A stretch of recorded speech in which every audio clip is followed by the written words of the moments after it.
জনগণের প্রত্যাশা ও আস্থা ধরে রাখতে নেতাকর্মীদের কাজ করার আহ্বান জানিয়েছেন বিএনপির ভারপ্রাপ্ত চেয়ারম্যান তারেক রহমান। ফরিদপুর বিভাগীয় প্রশিক্ষণ কর্মশালায় বক্তব্য রাখতে গিয়ে তিনি আরও বলেন, অনিয়ম শৃঙ্খলা বিরোধী কাজে জড়ালে তার বিরুদ্ধে কঠোর হবে দল। সুশাসন প্রতিষ্ঠায় সরকার গঠন করতে পারলে সব ক্ষেত্রে জবাবদিহিতাও নিশ্চিত করার ঘোষণা দেন বিএনপির ভারপ্রাপ্ত চেয়ারম্যান। মইনুল হাসানের রিপোর্ট। রাষ্ট্র পরিচালনার দায়িত্ব পেলে বিএনপি শাসন ব্যবস্থায় কি ধরনের সংস্কার করতে চায় ৩১ দফা সেই রূপরেখা দেশের মানুষের কাছে পৌঁছে দিতেই দলের বিভাগীয় প্রশিক্ষণ কর্মশালা। সদর উপজেলা হলরুমে দিনব্যাপী এ কর্মশালায় বৃহত্তর ফরিদপুরের ৬ জেলার বিএনপি ও সহযোগী সংগঠনের ৩৫০ নেতা অংশ নেন। ভার্চুয়ালি বক্তব্য রাখতে গিয়ে তারেক রহমান বলেন, পতিত স্বৈরাচার শেখ হাসিনার পতন ও পলায়নের পর বিএনপিকে ঘিরেই দেশের মানুষ নতুন স্বপ্ন দেখছে। দল আমি একা না, দল আপনি একা না, দল আমরা সবাই।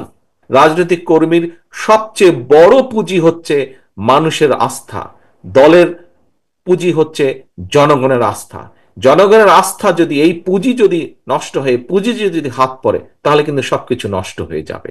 অবশ্যই জনগণের প্রত্যাশা অনুযায়ী আমাদেরকে উঠতে হবে, চলতে হবে। আমাদের মধ্যে কেউ কেউ কিছু কিছু ভুল করছে, সেই ভুলগুলোকে তাদেরকে শুধরে দিতে হবে, অথবা তাদেরকে সতর্ক করতে হবে, তাদেরকে সাবধান করতে হবে।